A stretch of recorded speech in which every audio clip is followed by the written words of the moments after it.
जी, आज का टॉपिक बड़ा ज़बरदस्त है, बड़ा दिलचस्प टॉपिक है और वो ये है कि हमारी ज़िंदगी में वाज़ह तब्दीलियाँ क्यों नहीं आती, ठीक है?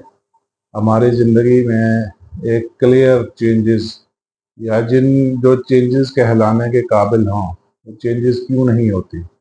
क्या ऐसी रीज़न्स हैं, क्या ऐसी रुकावटें हैं, जिसकी वजह से हमारी लाइफ तब्दील नहीं हो पा रही? और क्या असल रूट काज क्या है, असल वजह क्या है, हम कहाँ स्टक है, कहाँ फंसे हुए हैं? क्या कोई इंटरनल रीजन है या कोई एक्सटर्नल रीजन है? ठीक है, यही गुत्थी सुलझाने के लिए आज हमने ये टॉपिक रखा है। ठीक है, आप इंशाल्लाह आज फिर कुछ ना कुछ सीख के जाएंगे। देखिए, आप इतनी दूर से आए हैं आप लोग, ठीक है, ट्रैवल करके आए हैं। ठीक है, मेरी भी ख्वाहिश है कि आप भी कुछ सीख के जाएं। ठीक है, और मुझे भी ये खुशी महसूस होगी कि आपने कुछ सीख लिया है। ठीक है, और आज हम ना रूट काजेज डिस्कस करेंगे और फिर किसी न किसी नतीजे पे इंशाल्लाह हम पहुंचेंगे और हमें पता चल जाएगा कि असल रुकावटें कहाँ हैं, असल रीज़न क्या है। ठीक है, तो आज का हमारा टॉपिक है हमारी ज़िंदगी में क्लियर चेंजेस क्यों नहीं आती। ठीक है, why our life does not change. ठीक है, ये मैं बोर्ड पे चीदा चीदा पॉइंट्स लिखता जाता हूँ, आपने सिर्फ वही नोट करने हैं। ठीक है, फालतू नोट नहीं करना, जो बोलूँगा वो सिर्फ सुनना है। उसकी वजह ये है कि अगर आप सब कुछ लिखना शुरू हो गए तो फिर आपका फोकस डिस्ट्रीब्यूट हो जाएगा। ठीक है, सिर्फ चीदा पॉइंट्स मैं बोर्ड पे लिखूं वही नोट करने हैं। ठीक है, बाकी सिर्फ सुनना है, उसको गहराई से समझना है और ऐसा नहीं कि यहाँ सुना और यहीं फेंक के चले गए, यानी एक कान से सुना और दूसरे से निकाल दिया। इसको घर जाके इसको लाइफ में चीज़ों को अपनी ज़िंदगी में प्रैक्टिस में लाना है। जब आप अमली ज़िंदगी में प्रैक्टिस में लाएंगे ना, तो फिर आपको रफ्ता रफ्ता अंदाजा होना शुरू हो जाएगा। फिर आप इन चीदा पॉइंट्स पे जो रीजंस है, जो रूट काज हम डिस्कस करेंगे आज, जब रूट काज डिस्कस करें फिर आपको अंदाजा होगा क्या ये सच था या गलत था, क्या वाकई यही रुकावटें हैं, क्या वाकई यही हर्डल्स हैं। ठीक है, आज का टॉपिक है why our life does not change. ठीक है,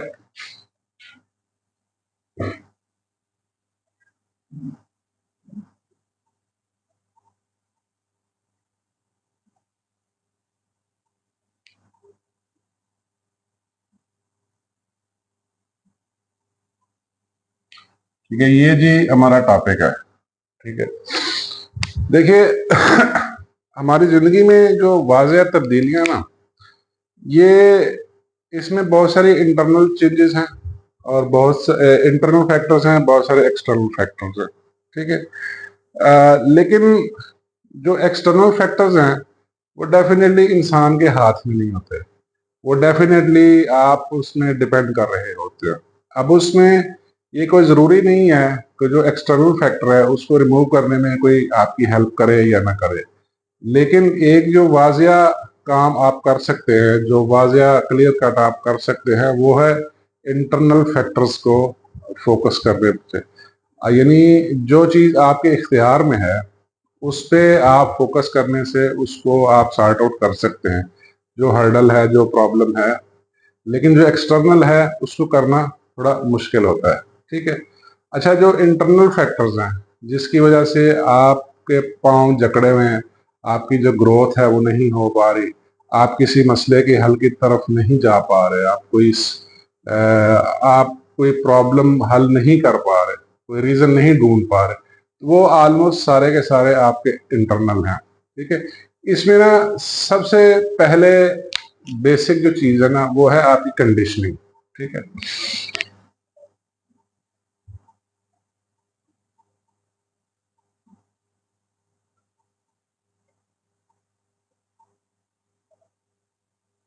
ठीक है, ये आपकी मेंटल कंडीशनिंग है।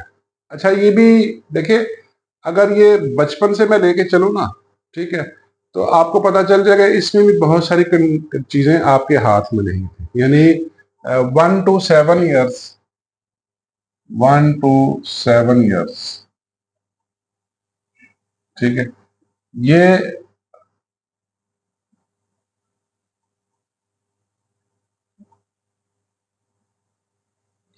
जो मेंटल कंडीशनिंग है 1 to 7 years, ये पेरेंट्स या घर से होती है, ये बात याद रखिए।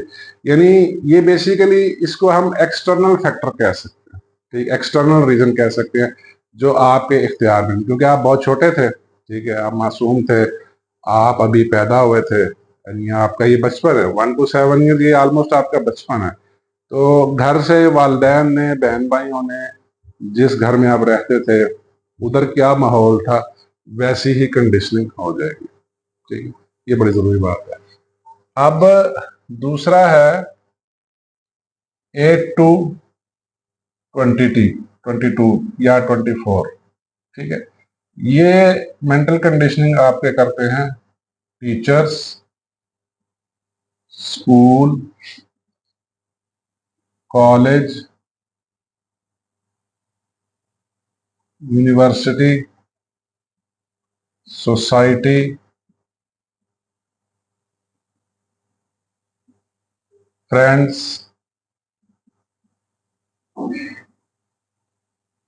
सेटिंग्स। 1 to 7 तो आपके पेरेंट्स और होम से हुई मेंटल कंडीशनिंग, ठीक है। 8 से लेके 22-24 साल तक आपकी मेंटल कंडीशनिंग आपने किसने की? टीचर्स ने, school, college, university, society, friends, sitting. ये बड़ा जरूरी फैक्टर है, ओके। ये तो हो गया एक्सटर्नल फैक्टर।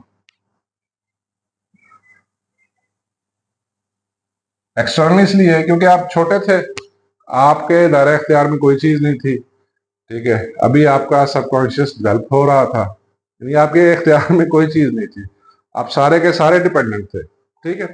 8 से लेके 22-24 ये सारा कुछ डिपेंड करता है आपके टीचर्स पे, स्कूल पे, college, university, society, friend, sitting. लेकिन ये एक्सटर्नल एंड इंटरनल है।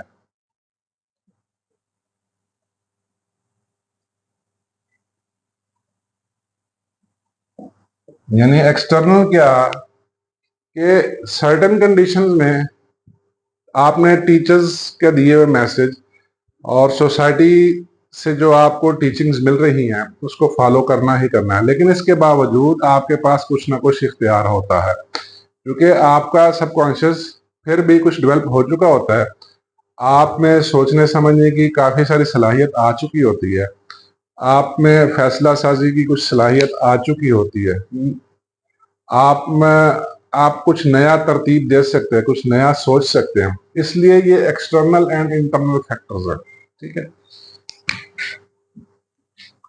अच्छा, ये जो मेंटल कंडीशनिंग है ना, इसको हम पैराडाइम कहते हैं। यानी ये आपकी दिमाग की कंडीशनिंग है।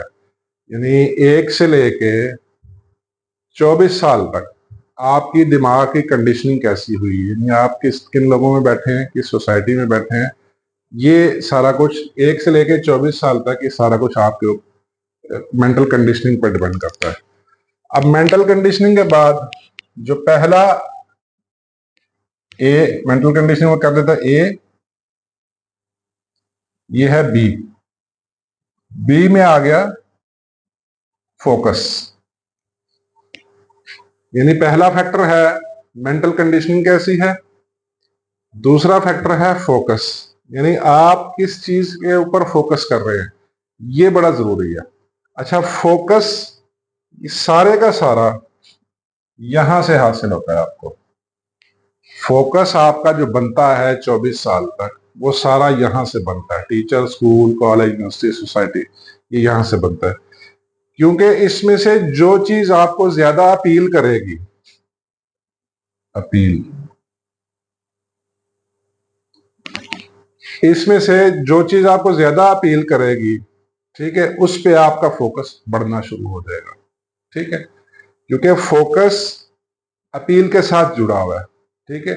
और फोकस जब रिजल्ट देता है वो फीलिंग के साथ रिजल्ट देता है, समझे। यानी एक चीज हो गई अपील, आपको क्या अपील करता है, जो आपको अपील करता है उसके ऊपर आपका फोकस बढ़ जाता है, और वो ही आपकी फिर फीलिंग्स बन जाती है। ठीक है, यानी मैं लिख देता हूं इसको, focus is equal to feelings. ठीक है, यानी फोकस की रीजन है अपील, ठीक है, और उसके बाद फोकस जब रिजल्ट देता है तो ये फीलिंग्स के इक्वल हो जाता है। ये बड़ी जरूरी बात है, यानी focus is equal to feelings. ठीक है, जब आपका फोकस बढ़ जाता है, समझिए आपकी फीलिंग्स भी वैसी ही हो जाएंगी। अब इसमें फिर तीसरा फैक्टर है जो सी है, जो मेन फैक्टर है, कि उसके बाद आपने डिसीजन कौन सा लेना है। ये बड़ी जरूरी बात है। ठीक है, इंसान का जो ब्रेन है उसका काम करने का स्टाइल ही अलग है। ये बड़ा एक यूनिक सा अंदाज है। यानी मैं एक एग्जांपल लेता हूं कि एक खुशी वाली बात है, एक गम और दुख वाली बात है। ब्रेन का काम करने का अंदाज ऐसा है कि वो खुशी वाली बात पे बाद में तवज्जो देगा, पहले दुख और गम वाली बात को सुनेगा। ये इसका काम करने का अंदाज है। ठीक है, तो लेकिन ये सारी चीजें भी हर किसी के लिए डिफरेंट हैं, लेकिन ये स्टैंडर्ड ब्रेन का काम करने का अंदाज है। लेकिन हर किसी के लिए डिफरेंट है। जिन्होंने अपना पैराडाइम सेट कर लेते हैं वो खुशी वाली बात पे ज्यादा तवज्जो देते हैं, गम वाली बात पे बाद में तवज्जो देते हैं। But as a general, as a standard, brain का काम करने का अंदाज ये है कि वो गम और दुख वाली बात पे ज्यादा तवज्जो देता है, खुशी वाली बात पे कम देता है। फोकस फोकस के बाद आ गया डिसीजन।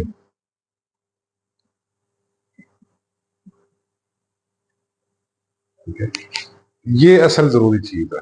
यानी फोकस तो आपका बन गया, फोकस अपील की वजह से बना, और फोकस जब आप बहुत अरसा फोकस करते रहे, यानी 8 से 24 साल तक आप फोकस करते रहे, ठीक है, तो वो आपकी फीलिंग्स बन गई। ठीक है, जब फीलिंग्स इस तरह की डेवलप हो जाएंगी फिर आपने डिसीजन लेना होता है। ये लास्ट पॉइंट है, डिसीजन। यानी फैसला साजी बहुत बड़ा आर्ट है, फैसला साजी बहुत बड़ा फन है। ठीक है, अब ये सारा कुछ यहां से शुरू होता है। यानी ए है मेंटल कंडीशनिंग। मेंटल कंडीशनिंग कैसे होती है? 1 से साल तक एक्सटर्नल है, पेरेंट्स और होम से। 8 से 24 टीचर, स्कूल, कॉलेज, सोसाइटी। ठीक है, इसकी बेस पे आपका पैराडाइम बन जाता है। Mental conditioning, your mental conditioning is your paradigm. ठीक है, जब आपका पैराडाइम वैसा डेवलप हो जाता है उसके बाद आपका फोकस बनना शुरू हो जाता है। जो आपका पैराडाइम होगा वही आपका फोकस होगा, और फोकस आपको क्या अपील करता है। ठीक है, यानी आपके पैराडाइम के मुताबिक आपको जो चीज अपील करेगी उसके ऊपर आपका फोकस बनेगा। ठीक है, अब जब आपका फोकस बन जाएगा, ठीक है, वही आपकी फीलिंग्स होंगी। ठीक है, अब जब ये फोकस और फीलिंग्स आपकी बन जाती हैं फिर आपने डिसीजन लेना होता है। ठीक है, अक्सर लोग यहां पहुंच जाते हैं, ये सफर तय कर लेते हैं, लेकिन फिर फैसला नहीं कर पाते। ये असल रुकावट है, ये असल मुद्दा है, ये असल हर्डल है, ये असल ऑब्स्ट्रक्शन है। ठीक है, यानी बहुत सारे लोग हैं, देखिए इसको तो मैं निकाल लेता हूँ, 1 to 7 years, ये पेरेंट्स होम, ये आपके इख्तियार में नहीं है। ठीक है, यानी आपका बाप कौन है, आपका माँ कौन है, आपका बचपन कैसा गुजरेगा, आपका बचपन घरेलू मतलब एक फ्रेंडली माहौल में गुजरेगा, या आपके घर में लड़ाई झगड़े होंगे, कैसा माहौल होगा, ये आपके इख्तियार में बिल्कुल भी नहीं है 7 साल तक। ठीक है, 8 साल के बाद शुरू हो जाता है, 8 से 24 till university life, almost 24-25 till university life. ठीक है, इसमें से कुछ चीजें आपके इख्तियार में होती हैं, लेकिन ज्यादातर आना शुरू हो जाती है। यानी टीचर्स हैं, स्कूल्स हैं, सोसाइटी है, आपने किसी ना किसी हद तक फॉलो करना ही करना है, उनकी सुननी ही सुननी है। ठीक है, लेकिन इससे होता क्या है, इन चीजों से आपका पैराडाइम बनना शुरू हो जाता है, इन चीजों से आपकी मेंटल कंडीशनिंग शुरू हो जाती है। जब मेंटल कंडीशनिंग एक सर्टेन लेवल पे पहुंच जाती है उसके बाद फोकस बनता है। लेकिन एक बात जरूर याद रखिए, फोकस उसी चीज पे बनेगा जो चीज आपको अपील करेगी, ठीक है, जो चीज आपको ज्यादा अपील करेगी उसी पे आपका फोकस बनेगा। यानी एग्जाम्पल, मैं आपको एक छोटी सी एग्जाम्पल देता हूँ। जिन बच्चों का बचपन जिन बच्चों का बचपन ने वायलेंस देखी होती है, लड़ाई झगड़ा देखा होता है, मार कुटाई देखी है, तशद्दुद देखा होता है, वो मोस्ट प्रोबेबली बड़े होकर क्रिमिनल बनते हैं। ये एक आपको एक एग्जाम्पल दे रहा हूं। जिन बच्चों का बचपन फ्रेंडली होता है, दोस्ताना माहौल होता है, घर का बड़ा अच्छा कल्चर होता है, वो डेफिनेटली वो दोस्ताना माहौल वाले होंगे, वो उस तरह के मिजाज रखने वाले होंगे। ठीक है, ये बड़ा जरूरी है, कंडीशनिंग बहुत जरूरी। असल प्रॉब्लम यहां से शुरू होता है, लेकिन ये चीजें फिर भी चेंजेबल हैं। लेकिन अक्सर लोग यहां आके रुक जाते हैं, फोकस भी बन गया, फीलिंग्स भी बन गई, फिर डिसीजन नहीं ले पाते। ठीक है, अब मैं आने लगा हूं लास्ट पॉइंट की तरफ। ठीक है, सी डी आ गया। अब आने लगा हूं मैं लास्ट पॉइंट की तरफ, और लास्ट पॉइंट बड़ा जरूरी है। ठीक है, बहुत सारे लोग डिसीजन इसलिए नहीं ले पाते कि उनके अंदर फियर होता है। ठीक है, focus is equal to feeling. ठीक है, उसके बाद आपने डिसीजन लेना होता है। ठीक है, लेकिन इस दुनिया के 94-95% लोग, 94 to 95% लोग डिसीजन नहीं ले पाते क्योंकि उनके अंदर फियर होता है, खौफ, डर होता है। ठीक है, फियर ऑफ प्रोग्रेस। ठीक है, फियर ऑफ लॉस। ठीक है, fear of possession, fear of being laughed eight. ठीक है, यानी लोग क्या कहेंगे, वो क्या कहेगा, दोस्त क्या कहेंगे, रिश्तेदार क्या कहेंगे, यार मैंने स्टेप लिया मेरा नुकसान ना हो जाए, यार मैंने ये काम किया तो कहीं मेरा लॉस हो गया तो फिर मैं दोबारा उठने के काबिल नहीं रहूंगा। ठीक है, देखिए बहुत सारे खौफ है, सोसाइटी की तरफ से बहुत सारे खौफ है, सोसाइटी का प्रेशर होता है, सारी बातें। ठीक है, लेकिन 94 से 95% लोग इन दो चीजों में फंसे हुए हैं। ठीक है, डिसीजन, फोकस भी बन गया, फीलिंग भी बन गई, सारा कुछ हो गया। ठीक है, डिसीजन नहीं ले पाते, और डिसीजन ना लेने की वजह खौफ है। ठीक है, आपकी जो जिंदगी की जो क्वालिटी है, आपकी जो क्वालिटी ऑफ लाइफ है, ठीक है, आपके क्वालिटी ऑफ डिसीजंस पे डिपेंड करती है।